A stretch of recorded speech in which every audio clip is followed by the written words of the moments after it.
good sign. He went the wrong way coming into the room. How you doing? How are you okay? All good? All good? All right. How are you okay? Good? Good. I'm keeping? Annie, how are you okay? Good? Not the last. Julian, hello. Graham.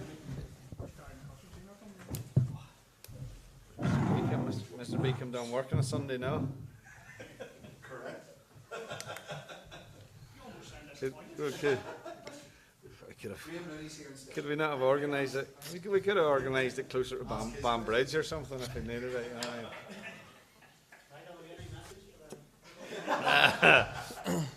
Yeah. Lads, whoever's put their phones up, can you put them on airplane mode or we're going to take them down? You know me, Mark. Please, it's interfere with the audio for the rest of us. Thank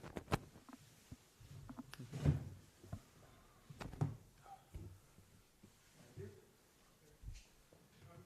Paddy, can I start with you, please? Can we just get your reflections on Finland, having had a couple of days to look back on that one? I think, looking back, it was obviously a very disappointing result. I think first half we actually played pretty well. Obviously the penalty just before half time, wasn't ideal. And then, half time had a chat and thought, go out there and take the game to them. And then, just as for half time, obviously going 2-0 behind was kicking the teeth. And from there, it's a long way back. And to concede the third and fourth, it was. I think it was a bit harsh, 4-0. I don't think we deserved that scoreline. Has this been the hardest campaign of your international career? Yeah, I think results wise, it hasn't been good, and it's tough. It's a lot easier when you're winning games, and when we seen the group before, when it was drawn, we were confident coming into it, and it just hasn't gone the way we would have hoped. When you came into the national team, it was in a very different place to it is now. As one of the senior players, what are you saying to the young lads that have come in and maybe haven't enjoyed very many wins at all?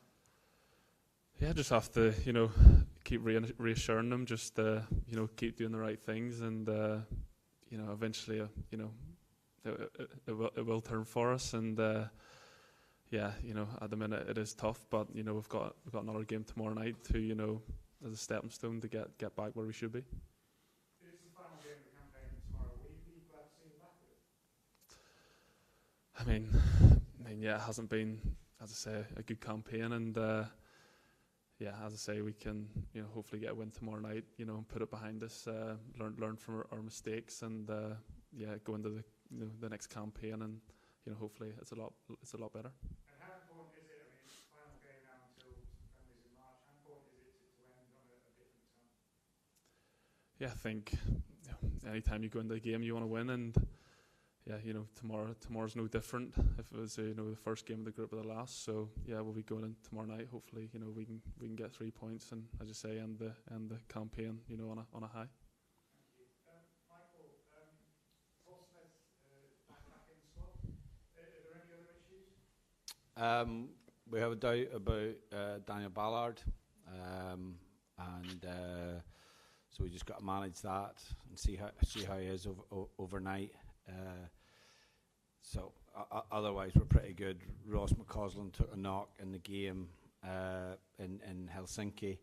Didn't train yesterday, but did the majority of the session today. So he's probably just a little knock, but we're optimistic that he'll be fine. Can you just ask what's Dan's injury? He's got a hamstring situation. Shea Charles is back. How big of a boost is that? I think you spoke in Helsinki about how limited some of your midfield options were just in terms of the availability of types of players. What does Shea bring back?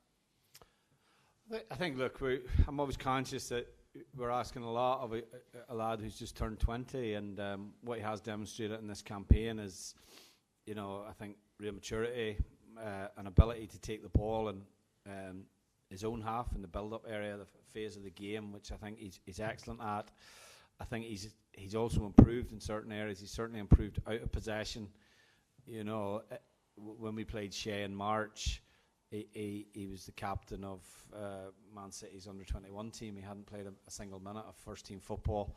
As it stands now, he's obviously had quite a big move for a player of that age to go to Southampton with that price tag, and he's looking to establish himself in a very strong squad that Southampton have in the Championship. So big career change situation for him. What he brings is constant progress, I think. And I've been delighted with his contribution in the campaign, number of minutes he's played, and I know he's itching to play tomorrow night because he was disappointed obviously to miss the game in Helsinki. And for him and all those younger players, every game is an experience. Stepping out here at home and playing against, tomorrow we'll play against a midfield that'll probably be comprised of players that either play in the Premier League or play probably in the Bundesliga. So the top level of European football. We play against a team that probably will have 5 or 6 Champions League players in its in their starting 11. So these are all, I suppose for the younger players in particular, and all the players, it gives an indication of where the bar is and how they have to try to get there rather to that level. Speaking after the match on Friday, you said maybe to reflect on whether you had too many young players out at the same time, things like that. Having watched it back, is there anything you would have done differently? The only thing possibly when I look back at the game was we maybe made the double substitution a little bit early, probably, in terms of changing the 2 strikers. You're always conscious that you've only got 3 sub breaks. You kind of know you're going to need 5 players when you're behind in the game, especially. You know that you're probably going to have to change half your team essentially. So I'm always conscious when you make the first sub break, if you only use 1 player, it makes it more difficult in the next 2 breaks. So that's the only thing really we would change. I was happy with the work we did on the pitch leading into the game. We did it very, very well. The game went away from us in 8 minutes, 5 minutes before half time and 3 minutes after half time. And so we saw a better version of Finland playing at 2-0 up than we did at 0-0, and that's always what happens. It would have been interesting to see, had the game stayed at 0-0, how maybe a little bit of anxiety in their play maybe would have hindered them a little bit, and we could have taken advantage of that. But it wasn't the case, and so that's I suppose the lesson for this young and inexperienced group of players is how quickly at this level you feel that you're in a game and how quickly you can be out of it. And lastly, as I say, this is the last time you're together as a group now until March. What do you need to get out of this game? Look, like anything, when you're not winning games, you want a result. But for me, I have to look deeper than the result, because if I just look at the result, I'm not going to find a lot of things to try and be positive about. So I'll look back at the game, as I have done with all the games, and our job as coaches is to feed that information back to the players and try and make us better. As a group, we have players who come from all different clubs who are asked in many ways to do different things at their club than we're going to ask them to do when they come in and play international football. For a lot of the players, it is a step up, and it's quite a big step. So, a lot of what we're doing is very structured with the team, trying to make them part of a structured team to help them play at this level. We won't be able to go pick 10 and go toe-to-toe with Denmark and say just go out and play and we'll win the game. That's not possible for us. So we have to be very structured in our approach. So it's about getting the players' mindset when they come in switched on, and also that they're not, every time we meet up, we're not having to start again a little bit. And probably one of the challenges we've had in this campaign is that we've constantly had to change the team. And more than anything, we've constantly had to change the defensive line-up in the team. And that's where we've probably really struggled to get a real consistency. I think when you've got a real solid, whether it's a back 4, back 3, and you're consistently going game to game, you get belief and you get continuity in it. And that's where, obviously, we haven't been able to do that in this campaign. Cheers, Ian. We'll go down and across. Julian. Michael, what sort of challenge do you expect from Denmark? Do you think it might be slightly diluted, considering they managed to get over July against Slovenia? Well, look, we can only prepare for them as if they needed 3 points to get here for the tournament. The game was a massive win. That was a big game between themselves and Slovenia, obviously on Friday, and a good result for them, given that you know, the two big players missing as well. So I'm sure going into the game, you know, the coach was probably a little bit concerned at the absentees that he had, but you know, it shows the strength of the squad that they were able to deal with that and beat a good Slovenia team, to be honest. So we just have to approach the game as if Denmark are going to come as strong as possible. And the other side of it is, as soon as you qualify for a major tournament, suddenly I think there'll probably be squads of 25 maybe for the Euros, is there? So a squad of 25, everyone wants to be part of that. So if they do change the team and maybe they give game time to some of the players who haven't played as much maybe in this campaign, they've got a real point to prove as well. So it'll be a tough game regardless of what approach they take. Julian. Morton. When you saw Denmark play Friday night, it was without Christian Eriksen, without Højlund. Did you see a different approach from Denmark to the way they play? Not specifically, no. Look, I mean, they've obviously when they play, a lot goes through Eriksen, which, you know, I thought we did quite a good job in Copenhagen on making it difficult for Denmark. But obviously Delaney came into the team as well, so I think they've got a lot of depth to their squad. Possibly maybe don't have the same. I think the approach is probably what they have in the forward line.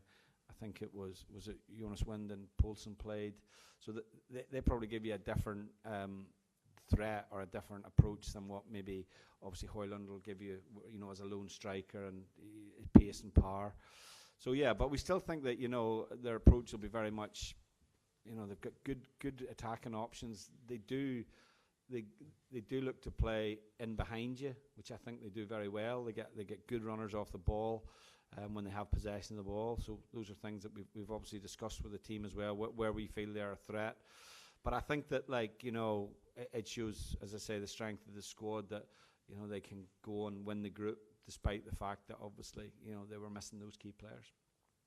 When you look at your team, are you preparing already for the next qualification in this match?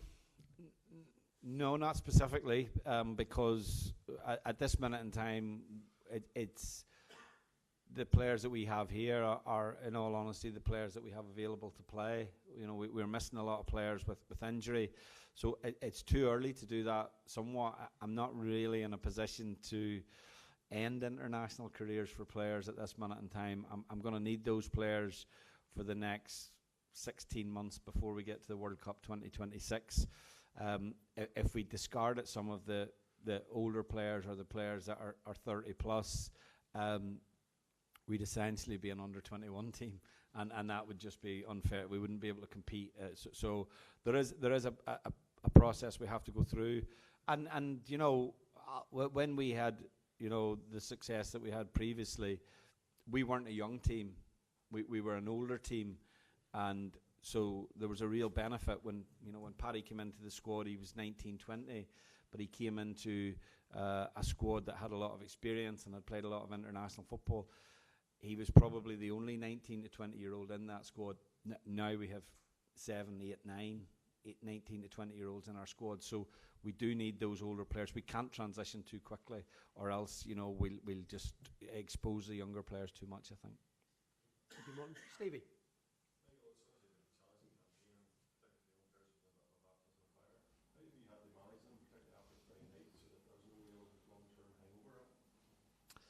Look, I think you just have to be honest with the players. We had a good meeting last night. We spoke about areas where we feel we have to do better.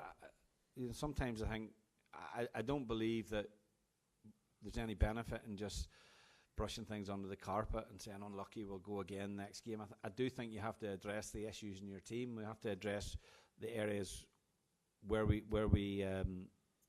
lost the goals, and when you see the goals back and you look at them in detail, like they're just decisions that are made by players that are a little bit inexperienced, and sometimes individual mistakes by experienced players as well. And we have to learn from that. It's not a case. It's not an analysis of the game to be negative. It's hopefully in a way that they will learn from that. So, you know, I just try and pick the players up.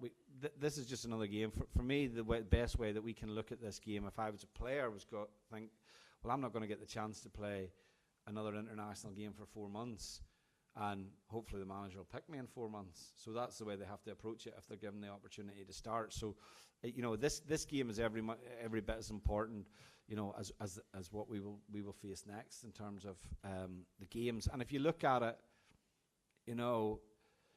we'll go into a Nations League campaign in September, and we'll have friendlies between March and June, but we might not play a team as good as Denmark in any of those games. So the experience of playing against this level will obviously be a real challenge for us, but one that obviously we're going to have to deal with down the line.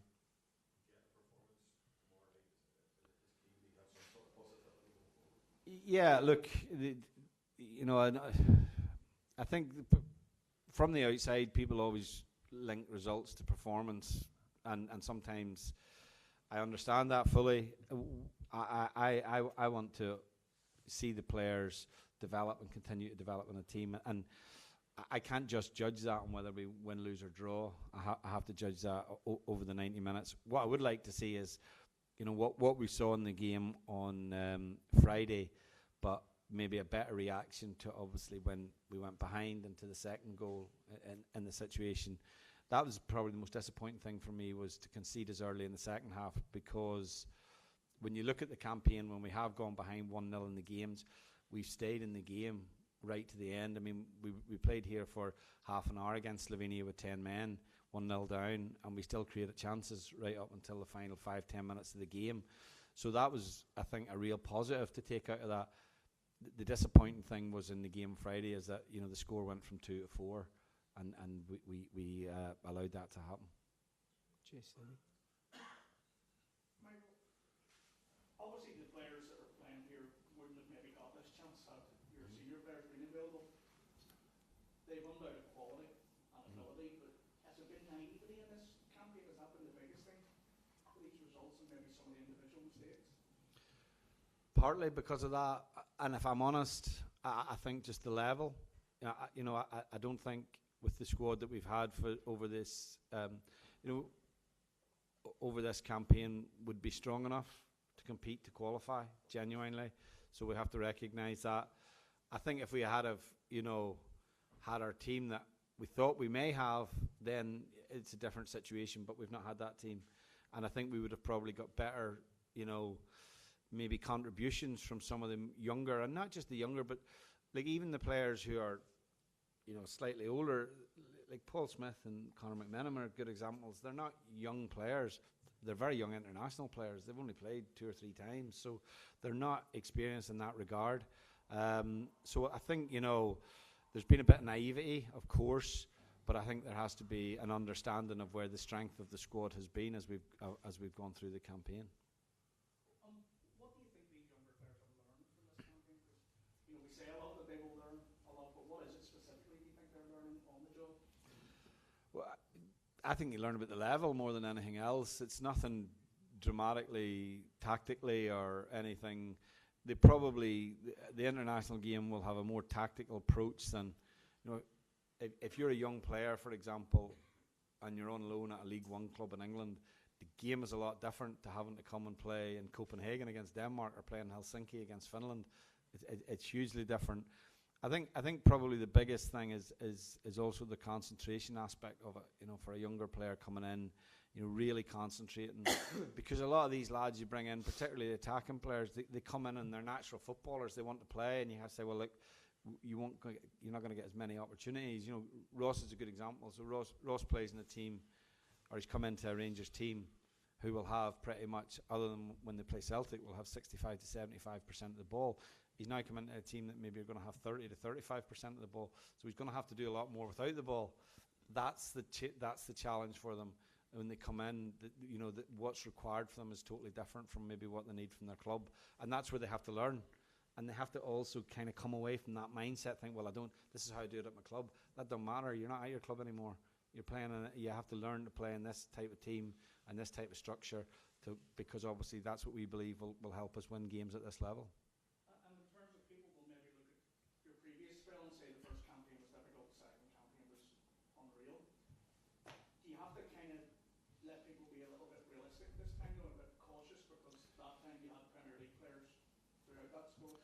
Yeah, I've said many times, I don't think there's any comparison, you know. Like, if you looked at the first campaign, I was trying to convince lads to play on. They were disillusioned with international football because they weren't winning games. They had difficult campaigns.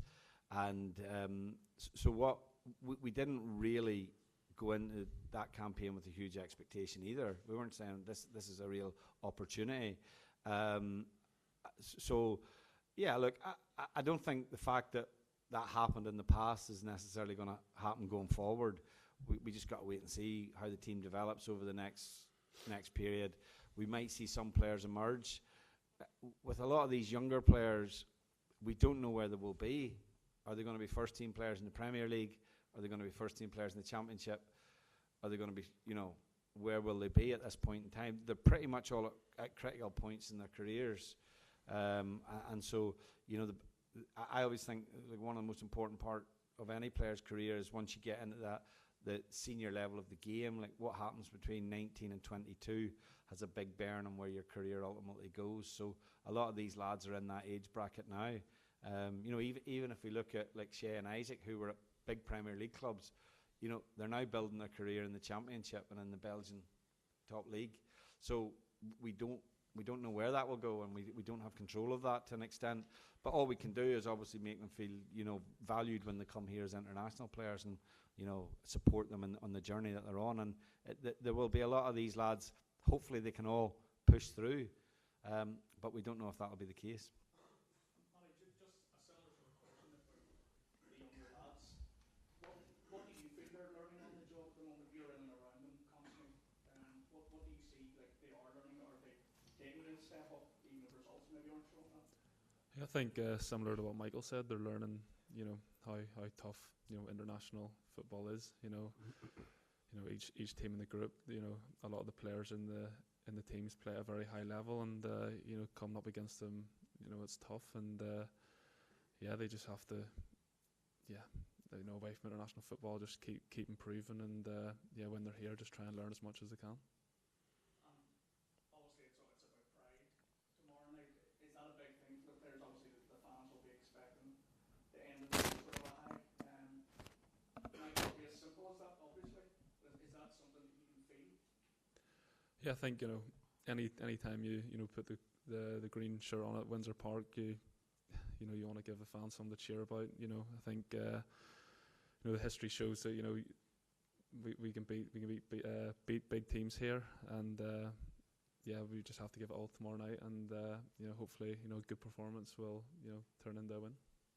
Cheers, Mark. Thank you. Gareth.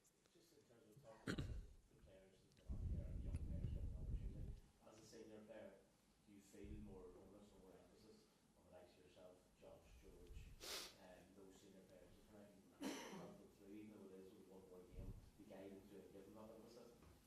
Yeah, definitely. I think, as I say, with me, George, and Josh, we've over 50 caps. We've got a lot of experience in international football. So I think we just have to sort of lead by example, and just help them as much as we can. And as I said before, obviously the young players have come in, and the performances, the results haven't gone the way as everyone would have liked. So we just have to sort of reassure them that just keep going, and eventually it will turn.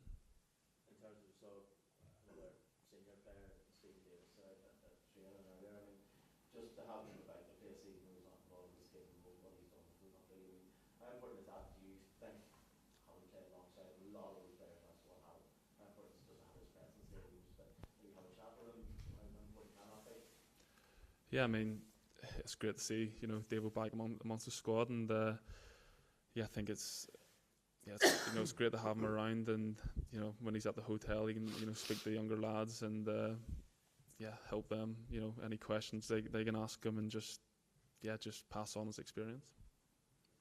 Michael, just to pick up something Ian asked you earlier, not maybe it's the campaign that you want to forget, but after tomorrow night, this campaign you want to draw the line under, and almost sort of, I don't want to say hit the reset button, I suppose, with the added experience that those young players have with international football.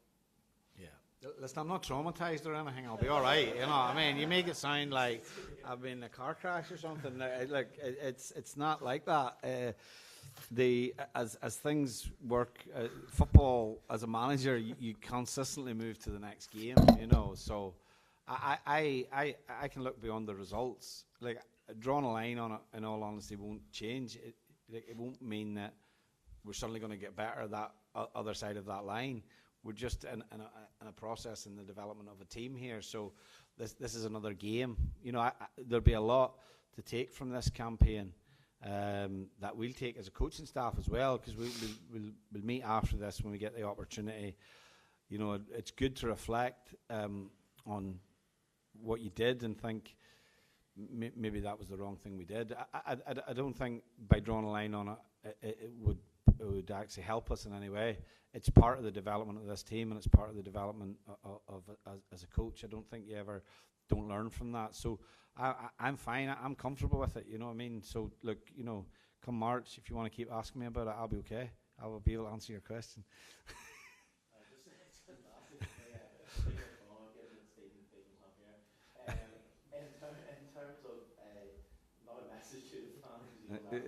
But in terms of the patience is something Mark asked you about, in terms of fans having appreciation of what you are trying to develop here and what you're having the trauma you're having to develop. Yeah. I mean, what's it do? Is it important to sort of implore patience from them? Well, look, there is no patience in football, let's be honest, okay? There's very little patience in football. I think that hopefully, like, the supporters will see a team that will give a really good account of themselves. That's what we ask. You know, we are in control of the preparation of the team. We're in control of the mindset of the team. Hopefully the players are in control of their own mindset and their preparation going into the game. We're not always in control of the result, okay? And sometimes things can go against you in the game. So for me, as a coach and leading the group, it's purely about preparation, continued preparation. And hopefully, you know, that continued preparation and the players continually working hard and wanting to do well will translate into results. And that it's no more, no less than that, to be honest. Thank you, Gareth. Kenny, and then Graham. Michael, a lot has been covered here, but I suppose you mentioned there staying in games when behind as a good thing. What are the positives you can take out of this campaign? I mean, it's obviously been very difficult. Look, I think the positives are the emergence of, you know, a number of young players. If you look at the game time, particularly of, you know, Trey Hume, Shea Charles, Isaac Price. We've obviously seen Dale play as well. We would have seen a lot more of Connor Bradley. I think we forget that, you know, we talk about the older players that are missing, but Connor's been a big blow to us not being available as well, because I think this was like a real campaign that he would have merged in. And, you know, you have 5 or 6 players there who are under 21 years of age. So the positive is that they've played in this campaign. And the only thing that I sort of regret is that, particularly in Connor's situation, that, you know, he's not coming out of the game and maybe played 8 times or something like that. You know, Shea's going to start 9 out of 10 games. He's missed 1 game of suspension. Isaac's played a lot as well. So those are the real positives. The other positives you don't really see, because the positives are the players getting used to working as we want to work as a staff. And there's a lot of things that at this minute in time aren't that evident, because at the end of the day, as I said, people will look at the group and they'll look at the results. But I do believe that the team is growing despite the result on Friday night.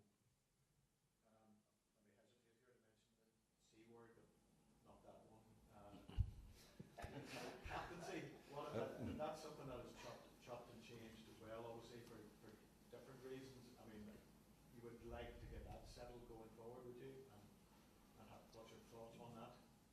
No, it's not. Look, at the end of the day, we had a situation where we lost Stephen in January.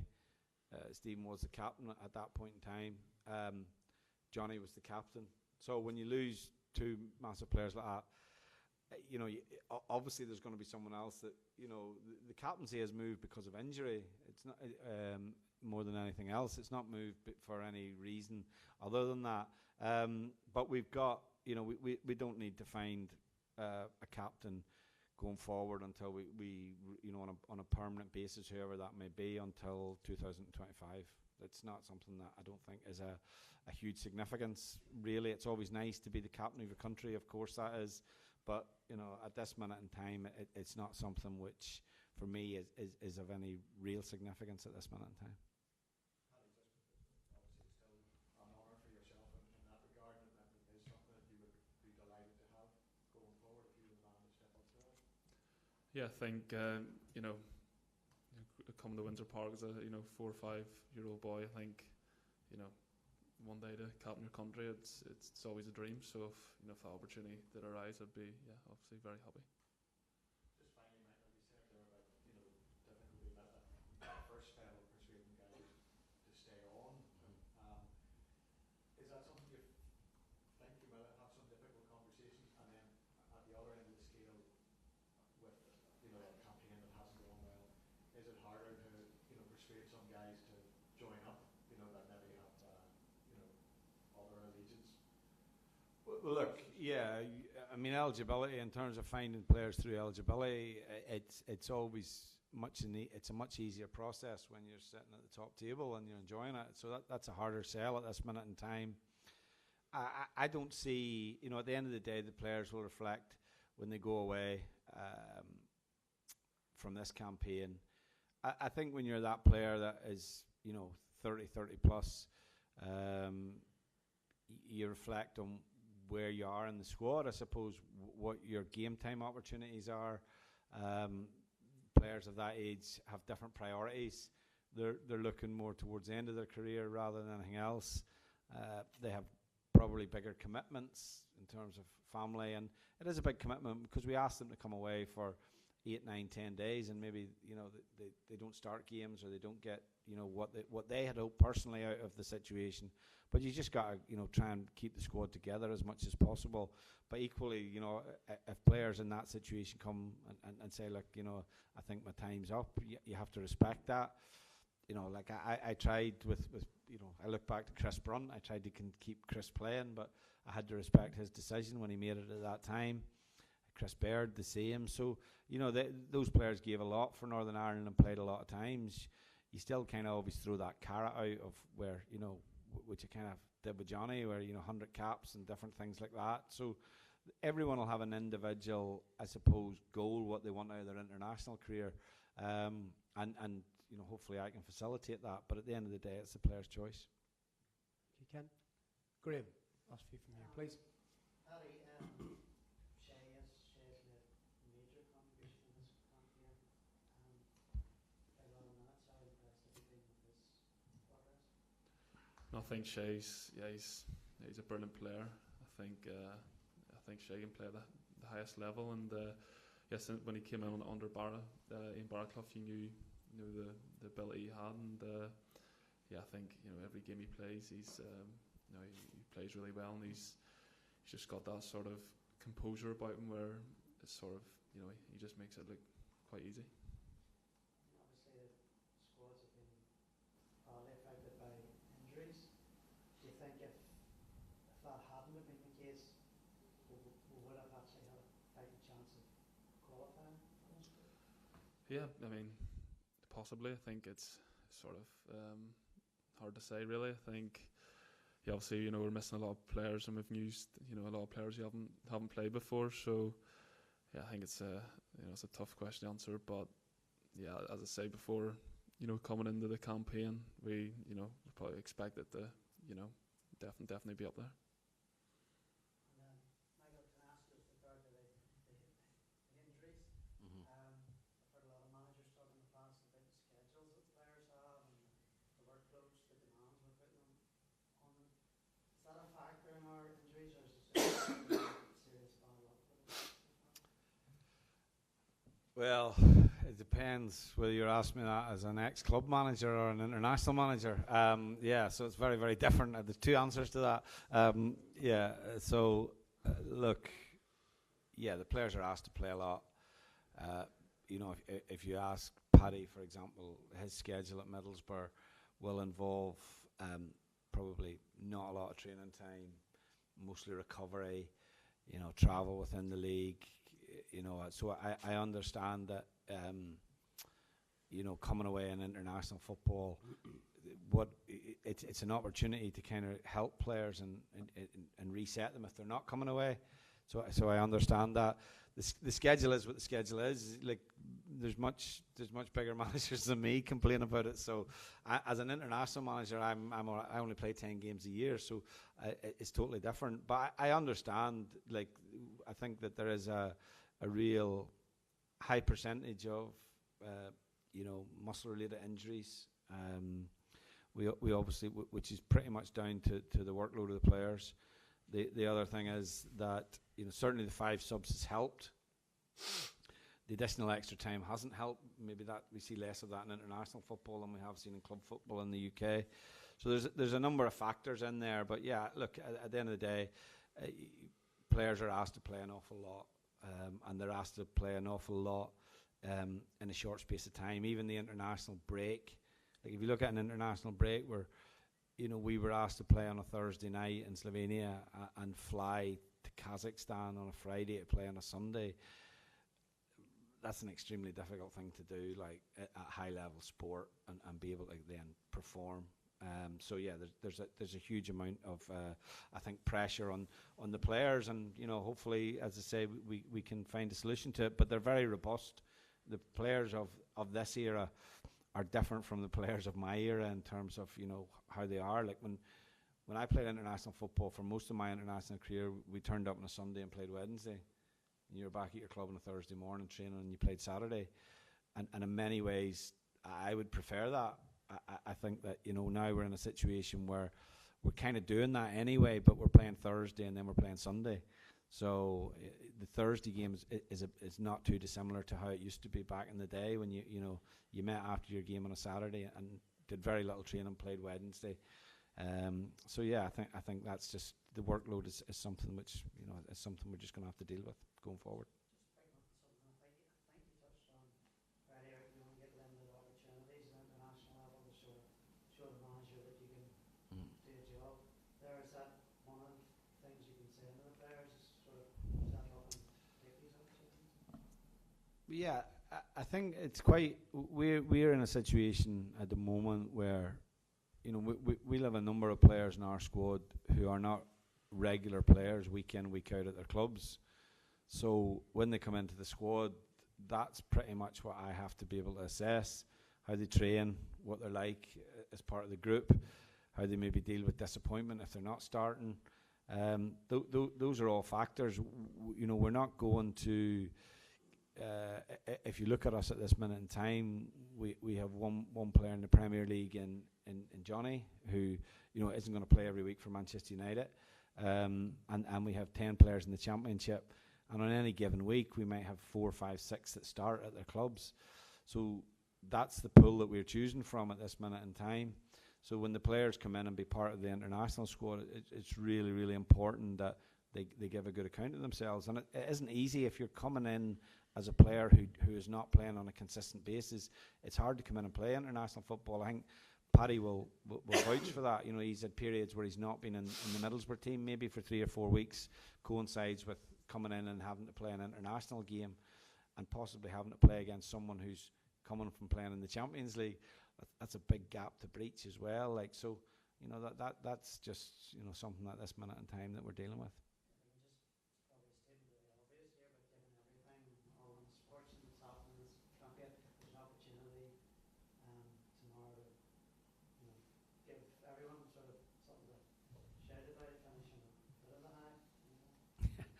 You seem a lot more down about it than me, like, to be honest. Plus, it'll be all right, lads. Just, like, Christmas is around the corner, okay? We'll be able to deal with like that. Yeah, look, of course, and I know you want me to make something. You can, I'll say something that you can put a headline to or whatever. But the reality of the situation is, we're playing at home. We're playing a really good team. So we're not getting the chance to go to a major tournament. So let's give a really good account of ourselves against a really good team, so that you know, breathes a bit of positivity and a bit of hope into all you guys as well as everyone else. That's a good way to conclude. Thanks very much.